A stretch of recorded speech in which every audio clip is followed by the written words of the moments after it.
El grito del viento contra las ventanas de la casa vieja resonó como un lamento. Javier, con el corazón latiendo en la garganta, se quitó la camiseta empapada de sudor, dejando al descubierto las cicatrices que trazaban su piel como un mapa de batallas secretas.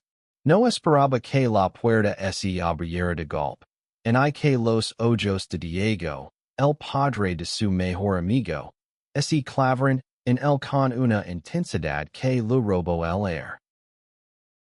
Era un día de verano en Cadax, un pueblo costero donde el mar susurraba historias que nadie se atrevía a contar en voz alta. Javier, de 20 años, había llegado a la casa de verano de su amigo Alvaro buscando refugio, no solo del calor sofocante, sino de los demonios que lo perseguían desde Barcelona. Había crecido en un barrio obrero, donde las palabras diferente y amor podían convertirse en armas. Alvaro, su amigo desde la infancia, era su ancla, el único que sabía quién era realmente Javier detrás de las risas y las bromas. Pero incluso él no conocía toda la verdad. La casa de los padres de Alvaro, una construcción de piedra blanca con vistas al Mediterráneo, era un remanso de paz. O al menos lo había sido hasta ese momento. Javier se había quedado solo en la habitación de invitados, cambiando su ropa tras un día en la playa, cuando Diego entró sin avisar. Diego, un hombre de 45 años, viudo, con el cabello salpicado de canas y una presencia que llenaba cualquier espacio, se quedó paralizado en el umbral. Sus ojos recorrieron las cicatrices en el pecho de Javier, marcas de una cirugía que gritaban una verdad que él aún no estaba listo para compartir. Lo siento, no sabía que estabas aquí, dijo Diego, su voz grave pero tenida de algo que Javier no pudo descifrar. ¿Sorpresa? ¿Compasión? ¿O tal vez algo más profundo? Javier se cubrió instintivamente con la camiseta, su rostro ardiendo de vergüenza. No pasa nada, murmuró, pero sus manos temblaban. Diego no se movió. Sus ojos, de un azul desgastado por los años, parecían ver más allá de la piel, más allá de las cicatrices, hasta el alma de Javier. Esa noche, durante la cena, la tensión flotaba como una tormenta a punto de estallar. Alvaro, ajeno a lo sucedido, charlaba sobre los planes para el festival del pueblo, mientras su hermana menor, Clara, de 16 años, hacía bromas sobre los turistas. Diego, sin embargo, apenas hablaba, sus ojos desviados hacia Javier con una frecuencia que lo ponía nervioso. Javier intentaba concentrarse en la comida, en el olor a pescado fresco y hierbas, pero no podía sacudirse la sensación de que algo había cambiado para siempre. Después de la cena, mientras ayudaba a lavar los platos, Alvaro lo acorraló en la cocina. «Estás raro, tío. ¿Qué te pasa?» Javier quiso cantar, quiso derramar todo lo que lavaba dentro. Su transición, el miedo a ser descubierto, la mirada de Diego que lo había desarmado. Pero las palabras lo ayudaron. Nada, solo estoy cansado. Minció, forzando una sonrisa. Esa noche, incapaz de dormir, Javier salió al balcón. El mar brillaba bajo la luna, y el aire olía a sal y libertad. Pero no se sintió libre. Se sintió expuesto, vulnerable, como si el mundo entero pudiera ver las grietas en su armadura. Entonces escuchó pasos detrás de él. Era Diego. No quería asustar antes, dijo Diego, apoyándose en la barandilla a su lado. Su voz era suave, pero cargada de una sinceridad que hizo que Javier se tensera. Esas cicatrices. No tienes que explicarme nada si no quieres. Pero si necesitas hablar, estoy aquí. Javier lo miró, sorprendido. Había esperado juicio, preguntas incómodas, o incluso rechazo. Pero en los ojos de Diego solo había calidez. Una comprensión que lo descolocó. Por primera vez en mucho tiempo, Javier sintió que alguien lo veía de verdad. No como una etiqueta o una historia, sino como él mismo. ¿Por qué eres tan amable? Preguntó Javier. Su voz apenas un susurro. Diego sonrió. Una sonrisa triste que parecía lavar el peso de 1000 historias no contadas. Porque sé lo que es esconder quién eres. Esa frase fue el comienzo de algo que ninguno de los dos podía prever. En los días siguientes, Javier y Diego comenzaron a hablar más. Primero eran conversaciones casuales sobre el pueblo, el mar, la vida. Pero poco a poco, se volvieron más profundas.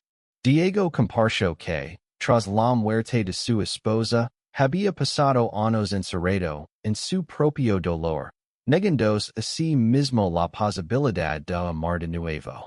Javier, por su parte, habló de su transición, de los años de lucha contra su propio cuerpo, de los amigos que lo abandonaron y de los que se quedaron, como Alvaro. Alvaro, sin embargo, comenzaba a notar la cercanía entre su padre y su mejor amigo. No dijo nada al principio, pero sus silencios eran cada vez más pesados. Una tarde, mientras pasaban por el mercado del pueblo, Alvaro explotó. ¿Qué está pasando entre tú y mi padre, Javi? No me tomes por idiota. Su voz estaba llena de una mezcla de celos y confusión. Javier se quedó helado. No había palabras para explicar lo que él mismo no entendía. Lo que sentía por Diego no era solo gratitud o admiración. Era algo más. Algo que lo aterrorizaba y lo hacía sentir vivo al mismo tiempo. Pero Alvaro era su hermano, su familia. ¿Cómo podía arriesgar eso? La tensión creció como una ola a punto de romper. Javier sabía que tenía que elegir, confesar la verdad a Alvaro y arriesgar su amistad, o guardar silencio y negar lo que comenzaba a florecer en su corazón. Mientras el festival del pueblo se acercaba, con sus luces, su música y sus promesas de celebración, Javier sentía que estaba al borde de un precipicio. El festival de Cadax llenaba las calles de colores y risas, pero para Javier, el aire estaba cargado de una electricidad inquietante. Las luces de las farolas se reflejaban en los adoquines húmedos, y el sonido de las guitarras flamencas se mezclaba con los latidos acelerados de su corazón. No podía dejar de pensar en la mirada de Alvaro, en sus palabras afiladas en el mercado, en la confesión touchida que Diego lo había hecho en el balcón. Esa noche, el pueblo entero parecía vibrar con vida. Los puestos de comida llenaban el aire con aromas de paella y churros, mientras los niños corrían entre las piernas de los adultos.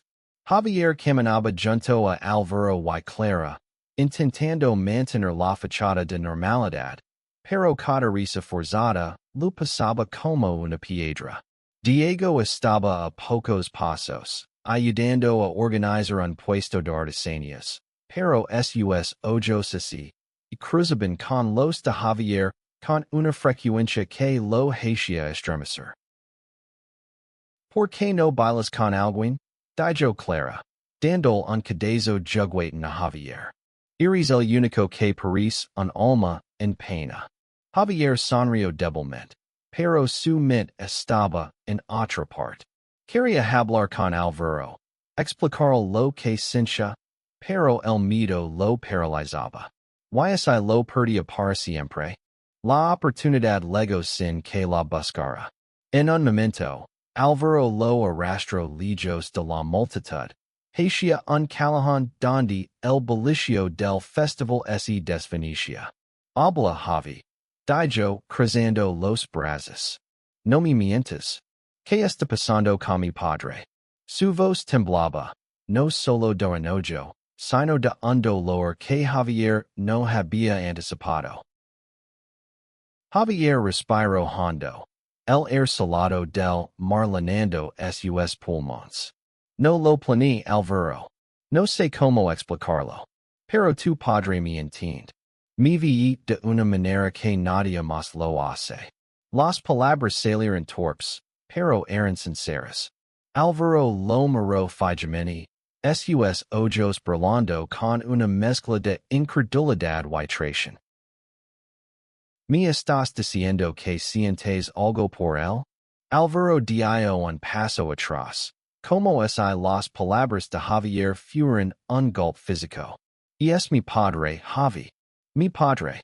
Su voz se quebró. Y por un momento, Javier pensó que iba a golpearlo. Pero en lugar de eso, Alvaro se dio la vuelta y se alejó, perdiéndose entre la multitud. Javier se quedó solo en el callejón, el eco de las palabras de Alvaro resonando en su cabeza. Quería correr tras él, pero sus piernas no respondían. En cambio, fue Diego quien lo encontró minutos después, su rostro lleno de preocupación. ¿Qué pasó? Preguntó, poniendo una mano en el hombro de Javier. Ese simple contacto fue suficiente para romperlo. Las lágrimas que había contenido durante años comenzaron a caer, y Diego, sin dudarlo, lo abrazó. No sé cómo arreglar esto, solozó Javier. Alvaro es mi mejor amigo. No quiero perderlo, pero tampoco quiero mentirme a mí mismo. Diego no dijo nada, solo lo sostuvo con fuerza, como si quisiera protegerlo del mundo entero. Los días siguientes fueron un torbellino de emociones. Alvaro apenas hablaba con Javier, y cuando lo hacía, sus palabras eran cortantes. Clara, que había notado la tensión, intentaba mediar, pero no entendía la magnitud del conflicto. Mientras tanto, Javier y Diego seguían encontrándose en pequeños momentos robados. Un café en la terraza. Una caminata por la playa, al amanecer. Cada conversación los acercaba más, pero también aumentaba la culpa de Javier. Una noche, mientras el pueblo dormía, Javier tomó una decisión.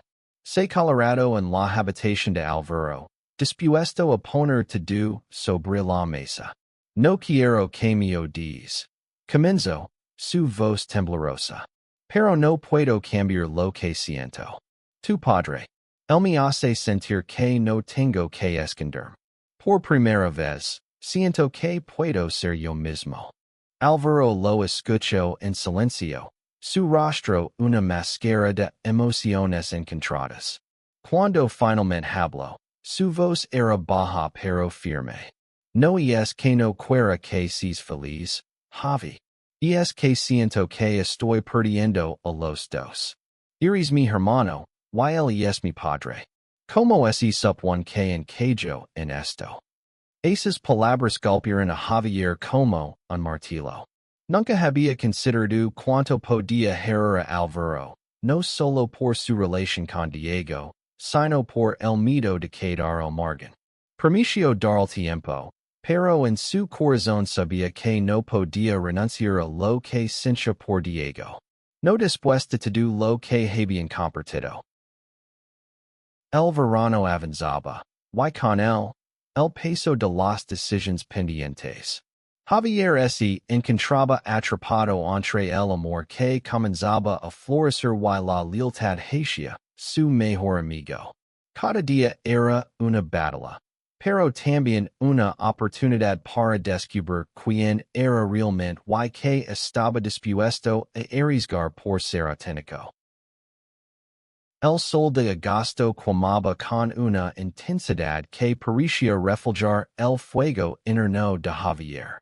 Cadax, con sus calles estrechas y sus casas blancas, se había convertido en un escenario de emociones cruzadas. Javier caminaba por la playa, descalzo, dejando que las olas le miran sus pies mientras intentaba ordenar sus pensamientos. La conversación con Álvaro lo había dejado destrozado. No podía soportar la idea de perderlo, pero tampoco podía ignorar lo que sentía por Diego. Cada encuentro con él era como un rayo de luz en una vida que había estado llena de sombras.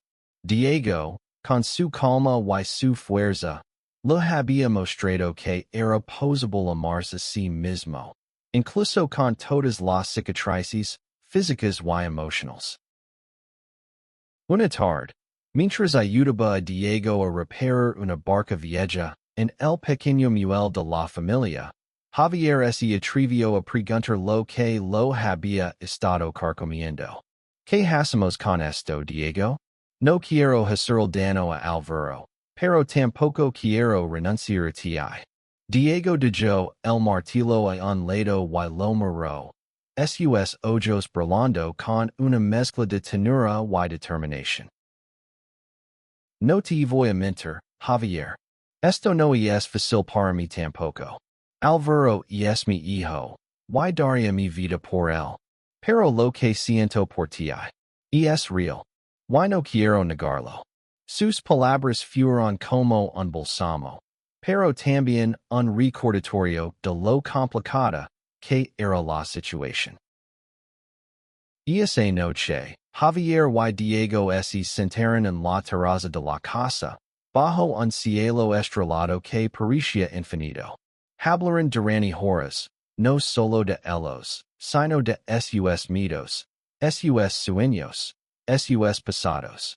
Diego confesó que, tras la muerte de su esposa, había enterrado su capacidad de amar, temiendo que cualquier nuevo amor traicionara su memoria. Pero Javier había despertado algo en él, algo que lo hacía sentirse vivo de nuevo.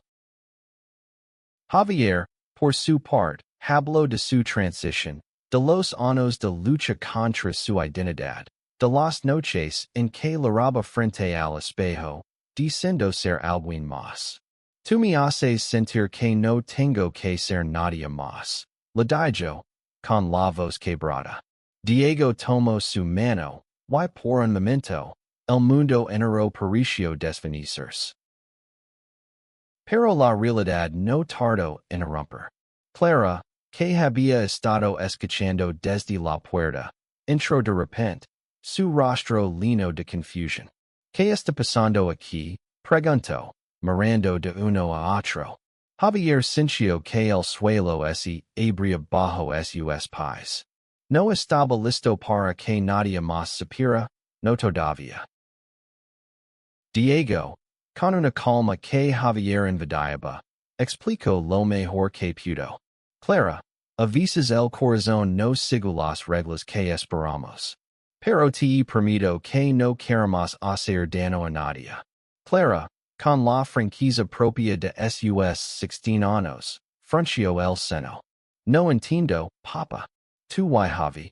¿Y qué pasa con Álvaro? La pregunta quedó suspendida en el aire, sin respuesta. Clara no insistió, pero su silencio era más elocuente que cualquier palabra. Javier sabía que tenía que hablar con Álvaro de nuevo, pero el miedo a otro rechazo lo paralizaba. Los días siguientes fueron un torbellino. Álvaro seguía distante, pasando más tiempo fuera de casa, explorando el pueblo con amigos del festival. Javier, mientras tanto, se debatía entre la culpa y el deseo de ser honesto consigo mismo.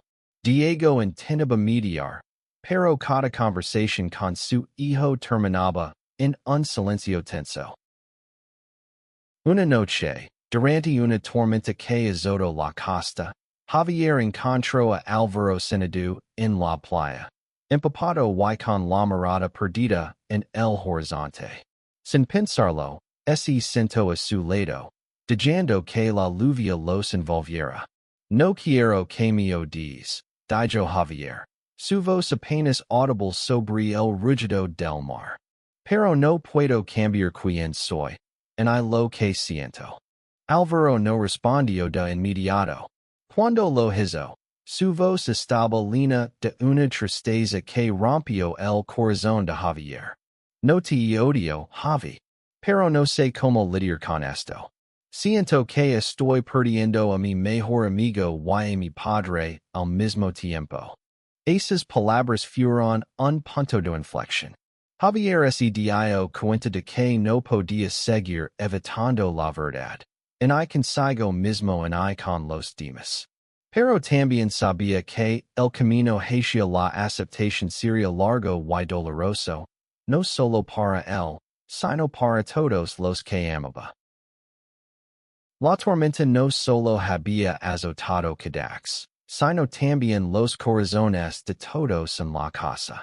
Javier despertó con el eco de las palabras de Álvaro resonando en su mente.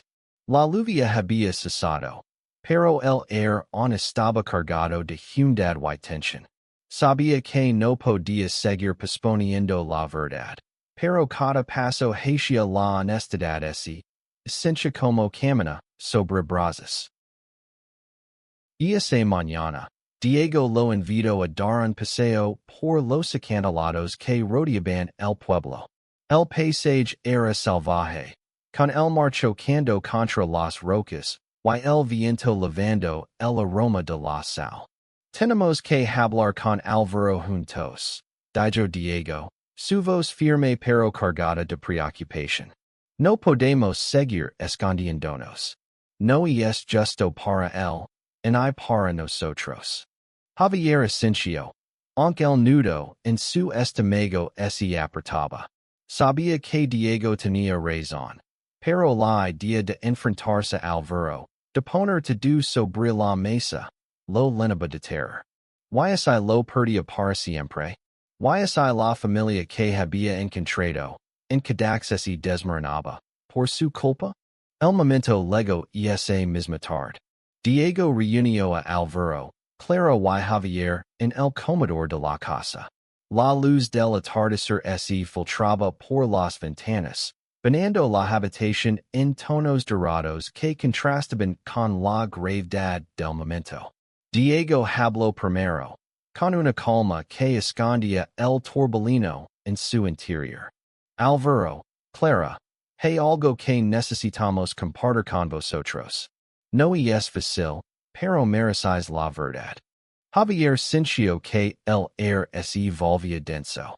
Diego continuó, explicando cómo su relación con Javier había comenzado como una conexión inesperada, pero se había convertido en algo profundo, algo que ninguno de los dos podía ignorar.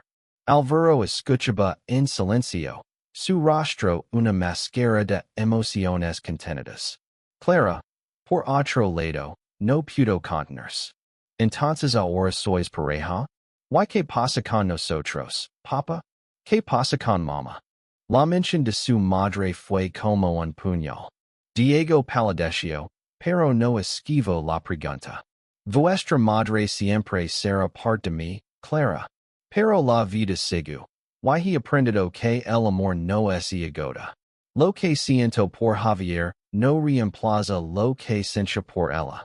Es diferente, pero igual de real. Álvaro se levantó de golpe, su silla raspando contra el suelo. No puedo con esto, dijo, y salió de la casa sin mirar atrás. Javier quiso seguirlo, pero Diego lo detuvo con una mano en el hombro. Del tiempo, murmuró. Necesita procesarlo. Los días siguientes fueron un ejercicio de paciencia y dolor. Álvaro evitaba a Javier y a Diego, pasando la mayor parte del tiempo fuera de casa. Clara, aunque confundida, comenzó a hacer preguntas, entender. Una noche, mientras compartían un helado en el paseo marítimo, le dijo a Javier. No sé si lo entiendo del todo, pero quiero que estés bien. Why papa también? Solo. No quiero que Alvaro sufra. Esas palabras le dieron a Javier un atisbo de esperanza, pero también lo llenaron de determinación. Decidió que no podía esperar a que Alvaro volviera a él. Tenía que luchar por su amistad, por su lugar en esa familia que tanto significaba para él. Una tarde, encontró a Alvaro en el muelle, mirando el horizonte como si buscara respuestas en el mar. Javier se acercó con cautela, su corazón latiendo con fuerza. Sé que estás enfadado, y lo entiendo, comenzó. Pero quiero que sepas que no elegí esto para hacer daño. Te quiero como a un hermano, Alvaro. Siempre lo haré. Alvaro lo miró. Sus ojos llenos de un dolor que Javier no podía ignorar. No sé si puedo aceptarlo, Javi. No es solo por ti y mi padre. Es. Todo. Siento que todo lo que conoce está cambiando. Por primera vez, Javier vio la vulnerabilidad de Alvaro, el miedo que escondía detrás de su enojo. No hubo una resolución inmediata, pero esa conversación marcó un pequeño paso adelante. Alvaro no estaba listo para aceptar la relación de Javier y Diego, pero al menos estaba dispuesto a escuchar. Y para Javier, eso era suficiente por ahora. Mientras tanto, la relación entre Javier y Diego se fortalecía, aunque no sin desafíos. Cada mirada, cada roce, estaba cargado de significado, pero también de la sombra de la incertidumbre. Sabían que el camino hacia la aceptación sería largo, pero estaban dispuestos a recorrerlo juntos. El verano en Cadax comenzaba a desvanecerse, y con él, la sensación de que todo podía resolverse con facilidad.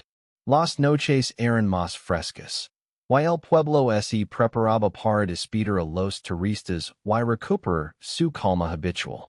Pero en la casa de Diego, la calma era un lujo que nadie podía permitirse. Javier y Diego intentaban encontrar un equilibrio, pero cada paso que daban juntos parecía abrir una nueva grita en su relación con Alvaro. Javier se sentía atrapado entre dos mundos. El amor que había encontrado con Diego y la lealtad hacia su mejor amigo. Cada día era una lucha por mantener la esperanza de que pudieran encontrar una manera de coexistir. Una mañana, mientras diseñaban en la terraza, Clara sorprendió a todos con una propuesta. Deberíamos hacer algo juntos, como antes, dijo, mirando a Alvaro, Javier y Diego. Como una familia. Quizás si pasamos tiempo juntos, las cosas se sienten menos raras. Su optimismo era contagioso, y aunque Alvaro puso los ojos en blanco, no se opuso. Esa tarde, los cuatro salieron a navegar en la barca que Diego y Javier habían reparado.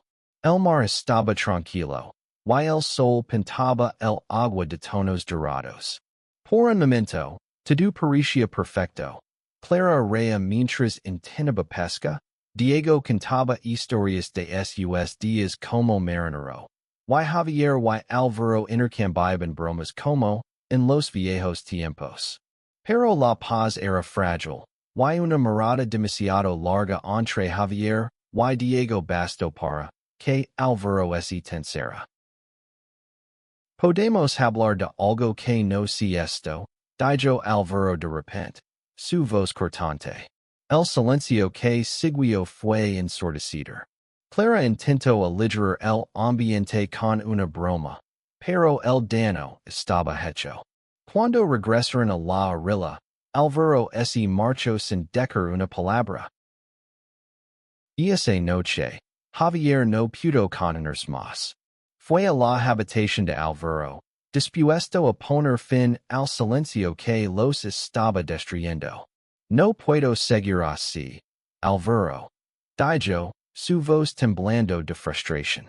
Dime que necesitas para que podamos volver a ser amigos. Dime como arreglar esto. Alvaro lo miró. Sus ojos linos de una mezcla de enojo y tristeza. No sé si puedo, Javi. Cada vez que te veo con mi padre, siento que estoy perdiendo algo. No sé cómo explicarlo. Pero es como si no encajara en mi propia familia. Esas palabras fueron un golpe directo al corazón de Javier. Pero también lo dieron claridad. No podía obligar a Alvaro a aceptar su relación con Diego, pero tampoco podía renunciar a lo que sentía. La única opción era seguir siendo honesto, aunque doliera.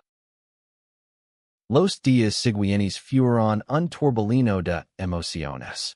Diego y Javier decidieron ser más discretos frente a Alvaro, no por vergüenza, sino por respeto. Pero también negaron a esconderse por completo. Encontraron pequeños momentos para estar juntos. Un paseo al amanecer, una conversación en el muelle, un roast de manos bajo la mesa. Cada uno de esos momentos era un recordatorio de por qué valía la pena luchar. Clara, mientras tanto, se convirtió en una aliada inesperada. Aunque no entendía del todo la relación de su padre y Javier, estaba decidida a mantener a su familia unida. Organizó cenas, salidas al pueblo, incluso un picnic en la playa. Todo en un esfuerzo por reconstruir los lazos que se habían roto. Y aunque Alvaro seguía distante, poco a poco comenzó a participar, aunque fuera con reservas. Una noche, mientras el pueblo celebraba una última fiesta antes del fin del verano, Javier y Alvaro tuvieron un momento de conexión inesperada. Estaban sentados en un banco, mirando a la multitud bailar bajo las luces. No quiero perderte, Javi, dijo Alvaro de repente, su voz baja pero sincera. Solo necesito tiempo. Javier sintió un nudo en la garganta, pero también una chispa de esperanza. Tome todo el tiempo que necesites, respondió. Estar aquí. El verano llegaba a su fin, y con él, el tiempo que Javier tenía para sanar las heridas que habían abierto. Cadax se preparaba para volver a su ritmo tranquilo, pero para Javier, Diego, Alvaro y Clara, el futuro seguía siendo incierto. La relación entre Javier y Diego se había fortalecido, pero aún estaba marcada por la sombra de la desaparición de Alvaro. Una mañana, mientras ayudaba a Diego a hacer la casa de verano, Javier se dio cuenta de cuánto había cambiado en esas semanas. Había llegado a Cadax buscando un escape, pero había encontrado algo mucho más grande. Amor, aceptación y la valencia para ser él mismo. Pero también había aprendido que la felicidad siempre venía con un precio. Esa tarde, Diego lo llevó a un rincón escondido del pueblo, una pequeña cala donde las rocas formaban una cueva natural. Quería traerte aquí antes de que te vayas, dijo Diego, su voz suave pero cargada de emoción. Este lugar siempre ha sido mi refugio. Y ahora, quiero que sea nuestro. Javier sintió que su corazón se detenía. Diego tomó su mano y, por primera vez, se permitió ser completamente vulnerable. No sé qué nos depara el futuro, Javier, pero quiero intentarlo. Quiero que seamos nosotros, sin miedo, sin escondernos. Esas palabras fueron un bálsamo, pero también un desafío. Javier sabía que estar con Diego significaba enfrentar no solo la desaprobación de Álvaro, sino también las miradas y los murmullos del mundo exterior. Pero por primera vez, sintió que valía la pena. Y esa noche, Javier decidió escribir una carta a Álvaro. No era algo que pudiera decir cara a cara, no todavía. En la carta, derramó todo lo que llevaba dentro. Su amor por Diego, su miedo a perder a Álvaro, su esperanza de que algún día pudieran entenderse. Eres mi familia, escribió. Y siempre lo serás, pase lo que pase. Dejó la carta bajo la puerta de Álvaro antes de irse a dormir, con el corazón en un puño. No sabía si Álvaro la leería, y mucho menos si la entendería. Pero había hecho lo que podía. Al día siguiente, mientras preparaban sus maletas para regresar a Barcelona, Álvaro se acercó a Javier. No dijo nada sobre la carta, pero su actitud era diferente. Más suave, menos distante. Voy a necesitar tiempo, Javi, dijo finalmente. Pero no quiero que dejes de ser tú. Solo. Dame espacio para entenderlo. Javier asintió, con lágrimas en los ojos. No era una aceptación total, pero era un comienzo. Y para él, eso era suficiente. La última noche en Cadax, Diego y Javier caminaron juntos por la playa, bajo un cielo lleno de estrellas. No hablaron mucho, pero no hacía falta. Sus manos entrelazadas dicen todo lo que las palabras no podían. Por primera vez, Javier sintió que el futuro, aunque incierto, estaba lleno de posibilidades. De vuelta en Barcelona, el bullicio de la ciudad contrastaba con la calma de Cadax, pero Javier llevaba consigo un pedazo de ese verano que nunca olvidaría. La relación con Diego seguía creciendo, aunque distancia, con llamadas nocturnas y mensajes que llenaban los huecos de sus días. Pero la sombra de Álvaro seguía presente, un recordatorio constante de que el amor, aunque hermoso, siempre venía con sacrificios. Álvaro había leído la carta. No lo dijo directamente, pero sus mensajes eran menos fríos. Sus respuestas menos cortantes. Una tarde, invitó a Javier a tomar un café en su cafetería favorita, un pequeño local en el barrio gótico. Sentados frente a frente, con el aroma del café llenando el aire, Álvaro finalmente habló. No voy a mentir, Javi. Todavía me cuesta. Pero no quiero perderte. Y mi padre te hace feliz. Supongo que tendré que aprender a vivir con eso. Esas palabras no eran una bendición completa, pero eran un puente. Javier sintió que una parte del peso que llevaba se aligeraba. Gracias, Álvaro. Dijo, su voz cargada de emoción. No sabes cuánto significa eso. Con el tiempo, las cosas comenzaron a encajar. Clara, siempre la mediadora, organizaba reuniones en las que Álvaro, Javier y Diego podían compartir espacio, sin que la tensión los aplastara. No era perfecto, pero era un comienzo. Javier y Diego, mientras tanto, construían su relación con cuidado, sabiendo que cada paso era un acto de valencia. Un día, meses después, Javier recibió un mensaje de Álvaro. Era una foto de los tres, Javier, Diego y él, en la playa de Cadax, tomada durante ese verano que lo había cambiado todo. Debajo, Álvaro había escrito: Somos familia, ¿no? Pase lo que pase. Javier logró al verlo. No porque todo estuviera resuelto, sino porque sabía que, a pesar de las cicatrices, los errores y los momentos de dolor, habían encontrado una manera de seguir adelante juntos. El amor, en todas sus formas, había ganado. YAC.